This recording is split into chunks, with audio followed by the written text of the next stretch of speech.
그러면은 보스턴 다이나믹스가 상장을 하면 이게 전체 그 평가액이 145조가 될 수 있다면서요. 보스턴 다이나믹스 자체가. 그럼 이 중에 20%를 정의선 회장이 지금 현재 개인적으로 보유를 하고 있으니 이 보스턴 다이나믹스의 이 지분을 담보로 해가지고 자금을 끌어오든 아니면은 상장을 시켜서 이 보스턴 다이나믹스 지분을 팔아가지고 그죠? 매각을 해가지고 이 상속세를 내려는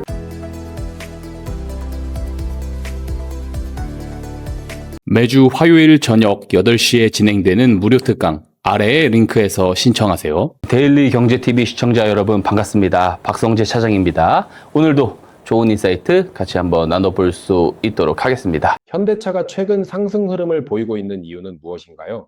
우선 현대차가 최근 상승 흐름이 나오고 있는 이유는 크게 이제 두 가지 측면에서 볼 수가 있을 것 같아요. 한 가지는 수급적인 측면이 있고요. 한 가지는 이제 이슈적인 측면이 있는데 이 두 개가 뭐 따로 노는 게 아니고 같이 결합이 돼서 올라갈 수 있었다라고 보고 있습니다. 그리고 앞으로도 더 올라갈 가능성이 있다라고 보는데 우선 수급적인 요인을 보게 되면은 여러분들 최근에 시장 보시면 아시겠지만 뭐 코스피가 무섭게 질주를 하고 있지 않습니까? 근데 코스피도 한번 들여다보면은 하락 종목 수가 최근에 월등히 많은 날이 꽤 있어요. 이제 그런 날에도 코스피 지수를 보면은 뭐 4%, 5%대씩 막 올라가지 않습니까? 그만큼 지금 수급 블랙홀 현상이 일어나고 있는데 그 중심에는 삼성전자랑 하이닉스가 있는 거죠. 그러니까 삼성전자랑 하이닉스가 워낙에 독주를 하다 보니까 이 지수가 왜곡이 되는 상황이 벌어지게 돼요. 그러면 시장 참여자들 입장에서는 이거를 어떻게 생각을 하게 되냐면 물론 이제 포모에 못 이겨서 사는 경우들도 있겠지만 또 다른 방면에서는 삼성전자 하이닉스 너무 올라가는데 오히려 아직 안 간 애들 그죠? 상대적으로 많이 못 올라간 애들 중에 다음 트렌드를 주도할 수 있는 대표 종목은 무엇이 있을까라는 고민을 할 것이고요. 그때 현대차가 눈에 들어왔을 수 있는 거죠. 물론 이런 수급적인 측면 하나만 가지고 현대차의 강세를 설명을 할 수는 없습니다. 왜냐하면 그거를 받쳐주고 있는 이슈가 분명히 있어야 되거든요. 그래서 이슈로 보면 어쨌든 그 보스턴 다이나믹스가 이제 나스닥에 상장을 할 수 있다라는 거잖아요. 이게 상장에 대한 결정을 다음 달이죠. 6월이면 이제 결정이 될 수 있다. 이런 소식이 전해졌고요. 그리고 이제 우리나라 그 육군과 현대차가 손을 잡아가지고 지금 이제 최전방 쪽에다가 이 로봇을 투입할 수 있다라는 이야기가 나오고 있죠. 왜 그러냐면 이게 사실 인구 절벽 문제에 직면을 하고 있지 않습니까, 우리가? 특히 최전방 지역은요, 상비 병력이 상당히 많습니다. 상비군들이 상당히 많이 포진이 되어 있는 구간이기 때문에 이쪽에서 인구가 공백이 발생을 하면 안 돼요. 그래서 근데 이제 2040년이 되면은 우리나라 전체 상비 군력이 한 35만 정도로 떨어진다라고 합니다. 결국에는 이 로봇이 이 전력의 공백을 조금 메꾸는 큰 역할을 할 수 있을 거다라는 기대가 지금 있는 거죠. 그래서 지금 현대차의 주가를 보면은 뭐 자동차 판매율에 따라서 움직이기보다는 뭐 자율주행 이슈라든지 혹은 이런 로보틱스 관련된 재료가 있을 때 조금 올라가는 경향들이 최근에 많이 보이고 있잖아요. 그래서 이번에는 이 보스턴 다이나믹스, 아틀라스 이런 재료로 해서 최근에 수급적인 요인과 같이 맞물려 가지고 올라가고 있는 상황이다. 이렇게 보시면 될 것 같습니다. 보스턴 다이나믹스 상장에는 변수나 리스크가 없을까요? 우선 변수는 거의 없다라고 보고요. 상장은 거의 이제 확실하다라고 저는 생각을 하는데 여기도 한 두 가지 정도 요인으로 볼 수가 있어요. 우선 첫 번째는 현대차 그룹이 2021년에 그 소프트뱅크로부터 이 보스턴 다이나믹스를 인수를 했습니다. 근데 인수를 했을 때 약속을 한 게 있어요. 뭐냐면 4년에서 5년 안으로 이 보스턴 다이나믹스를 상장을 시키는 거예요. 만약에 상장을 실패할 경우 지금 소프트뱅크가 가지고 있는 이런 보스턴 다이나믹스 지분이 20%가 되거든요. 이거를 현대차에게 비싼 값에 되팔 수 있는 풋옵션 권리가 있습니다. 그래서 이게 보유 지분이 20%면 상당한 액수거든요. 자, 그러다 보니까 현대차 입장에서는 지금 기한이 도래했고 임박했기 때문에 재무적 부담이 있을 수밖에 없어요. 그래서 차라리 이 보스턴 다이나믹스를 상장을 시켜가지고 이 엑시트 출구를 열어주는 게 훨씬 더 현명한 전략일 수밖에 없다라는 게 있고요. 두 번째는 이제 그 상속세 측면이 있습니다. 지금 정의선 회장이 개인적으로 지금 그 보스턴 다이나믹스에 투자를 당시에 2,400억 원 정도 투자를 했는데 지금 이게 지분이 20에서 22%가 된다고 해요. 그러니까 지금 소프트뱅크가 보유하고 있는 지분율 정도를 정의선 회장 개인이 가지고 있다라는 거죠. 근데 문제는 뭐가 되냐면 정의선 회장이 결국에 현대차 그룹 내에서 지배력을 더 공고히 하기 위해서는 지주사의 지분이 많아야 돼요.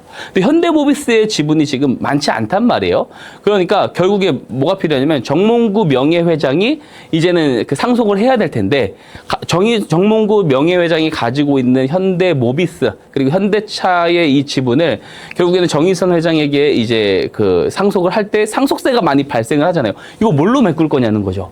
그러면은 보스턴 다이나믹스가 상장을 하면 이게 전체 그 평가액이 145조가 될 수 있다면서요. 보스턴 다이나믹스 자체가. 그럼 이 중에 20%를 정의선 회장이 지금 현재 개인적으로 보유를 하고 있으니 이 보스턴 다이나믹스의 이 지분을 담보로 해가지고 자금을 끌어오든 아니면은 상장을 시켜서 이 보스턴 다이나믹스 지분을 팔아가지고 그죠? 매각을 해가지고 이 상속세를 내려는 그런 그림이 나오지 않냐라는 것이죠. 그래서 이 두 가지적인 측면으로 봤을 때, 이해관계적인 측면으로 봤을 때, 이 보스턴 다이나믹스 상장은 사실상 거의 기정사실이지 않나라고 보는 게 맞는 것 같습니다. 현대차 주가도 삼성전자나 하이닉스처럼 강한 상승 사이클 흐름이 나올 수 있다고 보시나요? 당장 이렇게 삼성전자랑 하이닉스만큼의 어떤 퍼포먼스를 보이는 것은 제한적이라고 보여집니다. 완전히 달라요. 그러니까 당장에는 조금 힘들다라는 이야기를 드리는 건데요. 지금 삼성전자랑 SK하이닉스의 어떤 그 넘버, 숫자만 딱 놓고 보게 되면은 분기 실적이 항상 예상치를 더 월등히 뛰어넘으면서, 그죠? 뛰어넘게 나오니까 그럼 다음 분기 더 잘 나오겠네. 그러니까 이 컨센서스라고 하잖아요. 예상치를. 그러니까 이 예상치, 컨센서스를 숫자가 잘 나옴으로 인해서 이 컨센서스도 계속 밀고 올라가는 거예요. 근데 주가는 항상 컨센서스를 반영을 하기 때문에 컨센서스가 지금 숫자가 밀어 올리고 있지 않습니까? 계속 끌어올리고 있습니다. 그래서 이렇게 숫자가 밀어 올리는 정도의 흐름이 나오니까 SK하이닉스랑 삼성전자가 저렇게 강한 흐름을 보이는 거거든요. 근데 이게 수요를 보게 되면 이게 사실상 기업단에서 이 메모리를 싹쓸이를 하고 있잖아요. 인프라 투자를 하기 위해서 해외 글로벌 이 빅테크 기업들, 하이퍼스케일러 기업들이 메모리를 싹쓸이 하기 때문에 저렇게 숫자가 잘 나오는 건데 이것은 구조적인 수요지 않습니까? 인프라 투자이기 때문에. 근데 지금 현대차를 보게 되면 결국에 지금 고밸류로 받을 수 있는 게 로봇과 자율주행 쪽인데 로봇과 자율주행 쪽에서 놓고 봤었을 때 구조적인 수요를 만들어질 수 있는 요인이 당장에는 없어요. 그러다 보니까 이렇게 삼성전자랑 SK 하이닉스처럼 이게 계속해서 치고 올라가는 퍼포먼스를 보이는 것은 상당히 조금 제한적이라고 보여지죠. 물론 나중에 이제 로봇과 그죠? 그리고 자율주행이 굉장히 좀 이제 판매, 상용화가 되고 이제 모두가 사용을 할 때쯤이 되면은 좀 달라질 수는 있겠습니다만 아직은 그게 조금 무리다라는 이야기를 좀 드리는 것이고요. 다만 이제 지금 42닷을 인수를 한다라든지 인수를 하고 SDV로 빠르게 전환을 하려고 하는 이런 흐름들, 현대오토에버의 역할이라든지 어쨌든 보스턴 다이내믹스도 인수를 한 거고 아틀라스도 계속해서 이 성능을 업그레이드 하고 있는 상황이잖아요. 그러니까 과거에 제조업체로서의 현대차가 가지고 있었던 그 비즈니스 포트폴리오랑 많이 다른 거예요. 그죠? 그래서 제조업으로 있었을 때의 이 현대차의 PER과 그죠? 이런 뉴 테크놀로지 기업으로서 현대차에서 받아야 될 이 PER, 이 밸류는 전혀 다르다라는 것이죠. 그래서 기존에는 PER 한 5배에서 6배 정도 받았나요? 그죠? 근데 지금 최근에 증권가에서도 이야기를 했지만 이 현대차 같은 경우는 지금 이제는 BYD랑 거의 비슷한 평가를 받아도 된다는 이야기를 하는 거예요. 그래서 적정 PER이 한 18배에서 최대 27배까지 가도 된다는 이야기가 괜히 나오는 것은 아니고요. 저도 뉴 테크놀로지 기업으로서의 현대차는 기존의 현대차와 다른 밸류를 받아야 된다는 데 동의를 하는 거고 그만큼의 주가 상승 그리고 리레이팅은 충분히 합당하다라고 저는 생각을 하고 있습니다. 다만 삼성전자와 하이닉스가 보여줬었던 퍼포먼스처럼 당장의 그런 흐름이 나오는 것은 제한적이다. 이렇게 이야기를 드리고 싶습니다. 현대차가 테슬라와 자주 비교되는데 현재 자율주행 기술 수준은 어느 정도인가요? 우선 자율주행 기술을 놓고 봤었을 때 현대차랑 테슬라랑은 아직은 조금 비교를 하면 안 될 거라고 생각을 하고요. 그리고 이제 그런 사람들이 꽤 있어요. 그러니까 현대차도 테슬라처럼 로봇도 하고 자율주행도 다 하고 하니까 이게 같은 PER을 받아야 되는 거 아니냐라는 이야기를 하지만 그 논리적인 비약입니다. 사실 뭐 테슬라 같은 경우는 수직 계열화가 되어 있는 기업이기도 하고요. 우선 기술적인 측면에서도 뭐 자율주행에 대한 질문을 여쭤보셨으니까 자율주행 쪽에 대한 이야기를 굳이 하자면 테슬라 같은 경우는요, 이 초기 모델부터 이 모든 부품들을 중앙 컴퓨터가 이제 통제하고 제어를 하는 중앙 집중형 아키텍처를 채택을 했어요. 그러다 보니까 뭐가 가능하냐면 OTA, 그러니까 무선 업데이트가 가능합니다. 무슨 말이냐면 지금 테슬라가 5년 넘게 판매를 해왔었던 이 자동차들 있잖아요. 자동차를 판매를 했을 때 이 남는 이 마진을 받고 끝나는 게 아니고 이 판매를 했었던 고객들 대상으로 유료 구독 비즈니스를 할 수가 있어요. 왜냐하면 이 FSD 성능이 계속해서 좋아지지 않습니까? 그러면 기존에 판매를 했었던 차량들에도 이 OTA 업데이트가 가능합니다. 그래서 차량이 지금 수백만 대씩 판매를 해놨는데 그 사람들에게 추가적인 고마진 비즈니스가 가능하다라는 거예요. 근데 현대차는 이게 안 되죠. 우선 엔진 제어기부터 해서 브레이크 제어기 수십 개의 제어기들이 다 따로 노는 분산 노드형 구조입니다. 그러다 보니까 이 통합 시스템이 통합 소프트웨어 가 되지 않습니다. 그래서 OTA 업데이트가 안 돼요. 그래서 뭐 수천만 대의 차량을 판매를 해놨지만 현대차는 이미 그 판매됐었던 이 차량들의 마진을 받고 끝난 거고 오히려 이 사람들을 대상으로 해서 추가적인 매출을 얻어내는 데는 되게 제한적이고 오히려 AS를 통한 이런 어떤 비용 증가적인 측면밖에 없단 말이죠. 그래서 근데 결국에는 이 자동차 제조업체들이 더 추가적인 성장을 하고 더 많은 돈을 벌기 위해서는 결국에는 자동차를 판매하고 끝나는 그러니까 하드웨어 매출로 끝나는 게 아니고 결국에 이 소프트웨어 수익원을 반드시 만들어야만 합니다. 왜냐면 이게 자동차가요. 이게 굉장히 만들고 이제 판매를 하는 데 있어서 마진이 많이 안 남거든요. 그러니까 애플도 보게 되면은 애플카 지금은 그거 다 취소가 됐지만 애플카를 만든다고 했을 때도 생산은 본인들이 안 한다고 했어요. 왜? 마진이 많이 안 남거든요. 그래서 생산은 LG, 너네 그리고 파워트레인 얘네들이 와서 해 라고 한 거고 뭐 애플은 사실상 소프트웨어만 이야기를 한 거지 않습니까? 어쨌든 이것도 취소가 됐는데 이 자동차는 이 설비, 그죠? 공장 이 다 이제 구축을 하고 또 이제 원가까지 굉장히 비쌉니다. 그래서 실제로 마진이 많이 남아봤자 10%지 않습니까? 그래서 자동차 기업들 입장에서는 이 마진이 되게 적어요. 그죠? 그래서 추가적인 수익원을 만들어야 되는데 지금 이제 테슬라의 모델이 굉장히 좋다라는 거죠. 그래서 실제로 테슬라는 차를 굉장히 이익이 많이 안 남을 정도로 싸게 많이 판매를 했죠. 수백만 개의 차량을 그래서 판매를 했고 그 차량을 판매했었던 차주들을 대상으로 해가지고 고마진의 소프트웨어 매출을 낼 수 있는 이 구독 비즈니스 모델을 지금 만들어 가고 있습니다. 그래서 현대차랑 테슬라랑 비교했을 때 이 부분이 가장 큰 차이라고 볼 수가 있고 현대차는 이제 판매 대수는 훨씬 더 많지만 이 차들의 이 클라우드와 연결이 돼서 이 데이터를 주고받는 이 커넥티드가 상당히 그 부족합니다. 비중이 상당히 적고요. 데이터를 추출해주는 방식 자체도 상당히 제한적이에요. 그래서 그러면 현대차는 뭐 자율주행 쪽에 대한 가능성이 아예 없느냐? 그건 아닙니다. 그래서 현대차도 지금 이 비즈니스 모델을 더 확장을 하기 위해서 42 탓을 인수하고 SUV 차량으로 전환을 하기 위해서 지금 혈안이 돼 있지 않습니까? 그래서 어쨌든 점진적으로 자율주행 기술에 대해서 도입을 하고 개발을 하고 있고 어느 정도 시장 점유율을 가져가기 위해서 노력을 하고 있는 것은 사실입니다. 자율주행 분야만으로는 높은 멀티플을 받기 힘들다고 보시나요?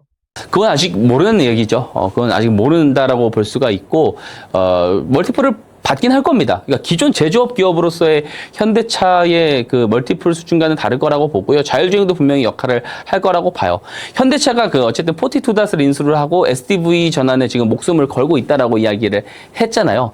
그러니까 이 42닷의 역할은 현대차의 자율주행 OS를 AOS로 이 판을 아예 처음부터 갈아엎는 역할을 하는 거예요. 그래서 수만 개의 부품이 다 각각 따로 두는데 이거를 하나의 운영체제 안에 가서 유기적으로 움직이는 두뇌 역할을 이 42닷 기술이 해줄 거라고 보고 또 IMA를 도입을 합니다. 이 IMA는 통합 모듈러 아키텍처인데요.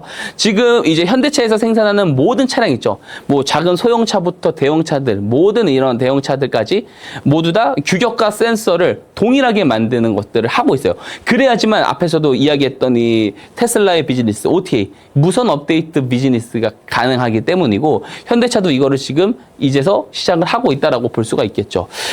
다만 이제 이제 이 부분에서도 긍정적 측면과 부정적 측면 두 가지가 있는데 긍정적인 측면을 우선 보게 되면은 현대차는 기초 체력이 상당히 좋습니다. 우선 지금 돈을 되게 잘 벌어요.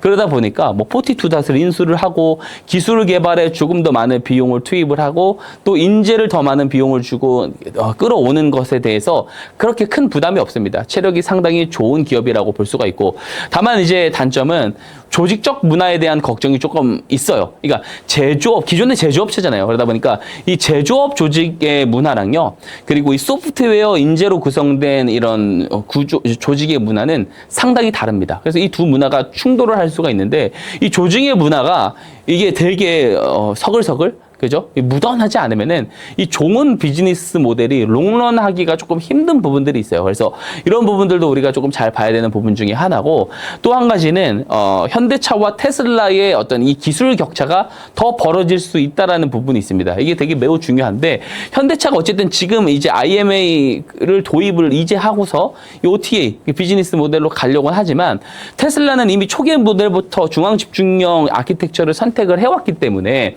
이미 주행 데이터가 상당히 많이 쌓여 있습니다. 그죠? 그래서 압도적인 어떤 성능의 차이를 지금 보이고 있어요. 그래서 이것을 현대차가 SDV를 실제로 비용을 투입을 해가지고 억지로 딱 완성을 해놓는다고 하더라도, 그때 이미 테슬라는 10년 넘는 굉장히 많은 주행 데이터를 기반으로 해가지고 완전 자율주행, 즉 L5라고 하죠. L5 단계에 이미 들어가 있을 가능성도 있는 거예요. 그래서 최악의 경우에는 뭐냐면, 이 웨이모 입장에서도 그렇고 현대차 입장에서도 그렇고 최악이 뭐냐면, 이 테슬라의 FSD 성능이 너무 압도적으로 좋다 보면은 지금 모든 자동차 제조업체들이요, 이제 테슬라의 그런 모델을 보고 중앙 집중형 아키텍처를 의무적으로 다 선택을 할 수밖에 없어요. 자기네들 차를 판매를 하기 위해서. 왜? 자기네들이 결국에 자율주행을 하지 못하더라도 자율주행 소프트웨어는 결국에 자기네들이 다른 기업과 협업을 이제 계약을 해가지고, 그죠? 구독료를 내고 사용을 할 수 있어야지 자기네들 차량을 판매를 할 수 있을 거지 않습니까? 근데 보세요. FSD 성능이 너무 좋아요. 그럼 다른 경쟁사들 중에 FSD를 채택을 하는 경쟁사들이 생기게 돼요. 그럼 자동차를 소비하는 소비자들 입장에서 가장 성능이 좋은 FSD를 지원을 하는 차량을 선택할 가능성이 더 높아지게 되죠. 그러면은 이 테슬라의 시장 점유가 압도적으로 높아질 수밖에 없게 된다라는 겁니다. 자, 그래서 이런 부분들을 경계를 해야 되는데, 결국에는 지금 현대차 웨이모와 그리고 이제 이 지금 테슬라와의 자율주행 기술에 대한 격차가 더 월등히 많이 벌어지는지, 아니면은 그대로 가는지, 혹은 좁혀지는지, 이런 부분들을 잘 체크는 해볼 필요가 있을 것 같습니다. 현대차의 보스턴 다이나믹스 로보틱스 기술이 추후 현대차 주가를 견인하는 핵심 요인이 될 수 있을까요?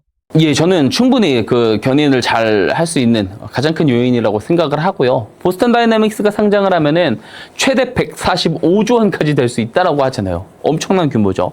우선 아틀라스가 생산 라인에 투입이 되기 시작하면은요, 이 생산 원가를 최대 50% 이상 절감을 할 수 있다라고 해요.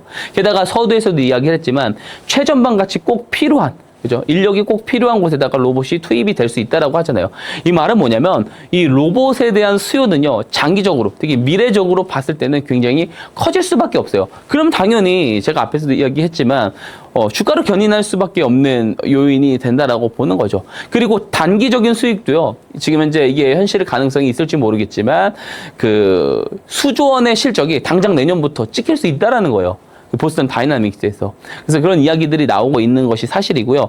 이 로봇도 좋은 게, 로봇 한 대를 판매하고 끝이 아닙니다. 앞에서 이야기했었던 테슬라 비즈니스 모델과 비슷하게 로봇도 결국에는 이 로봇을 판매하고 딱 그 매출이 끝나는 게 아니고, 지속적으로 이 AI 소프트웨어 업데이트 비용을 월 구독료로 받을 수가 있어요. 자, 그러면은 보세요. 이 아틀라스가 공장용이지 않습니까? 여러 기업 사장님들이 아틀라스를 사용을 할 거예요. 사용을 하는 과정에서 생산성이 높아집니다. 원가 비용이 절감이 되기 때문에.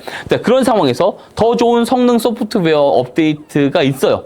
업데이트를 하면 생산성이 더 올라가요. 그러면 과연 안 할까요? 할 수밖에 없다고요. 그래서 이 모델도 굉장히 좋은 로봇 구독 모델이 나올 수 있기 때문에, 이런 부분들도 우리가 좀 잘 봐야 된다라고 볼 수가 있고, 다만 장기적으로 봤을 때 이 현대차와 테슬라와의 어떤 이 경쟁이 과연 이제 어떻게 벌어질 것인가를 봐야 되는데, 테슬라의 장점이 수직 계열화가 되어 있는 상황이지 않습니까? 그래서 사실 다 합니다. 테슬라는 자체적으로 다 해요. 뭐 칩부터 자체 소프트웨어까지 본인들이 다 직접 알아서 하는데 현대차 같은 경우 두뇌는 구글의 딥마인드고 칩은 엔비디아 인프라를 이용을 하잖아요. 그래서 이 비용적인 측면에서 가격 경쟁에서 우위를 점하기 쉽지 않을 수 있습니다. 물론 단기적으로는 아예 방향이 다르잖아요. 그러니까 이제 테슬라의 옵티머스는 가정용에 조금 더 집중이 되어 있고, 그리고 현대차의 아틀라스, 보스턴 다이나믹스의 아틀라스는 공장용에 집중이 되어 있어요. 그래서 결국에 조금 가는 방향이 단기적으로는 다른데, 결국에 그 끝단에 도달했을 때는 그래도 조금 테슬라가 더 유리하지 않나라는 제 개인적인 생각을 좀 하는데요. 그렇다고 하더라도 현대차가 그럼 주가가 이제 안 오를 이유는 전혀 없다라고 생각을 합니다. 현대차가 압도적인 기술 우위를 점하지 못한다고 하더라도요, 어느 정도 일부 시장 점유율을 가져가는 형태의 포지션으로 계속 갈 것이기 때문에 결국에 현재 그 기존의 현대차가 받았었던 이런 밸류, 그죠? PER과 앞으로 현대차가 받아야 될 PER은 엄연히 다르다. 그래서 현대차도 꾸준히 기간을 놓고 쭉 길게 보게 됐을 때는 결국에 우상향하는 기조가 나올 가능성이 있다. 저는 나올 가능성이 있다가 아니고 그렇게 될 가능성이 매우 높다. 이렇게 저는 이야기를 드리고 싶습니다.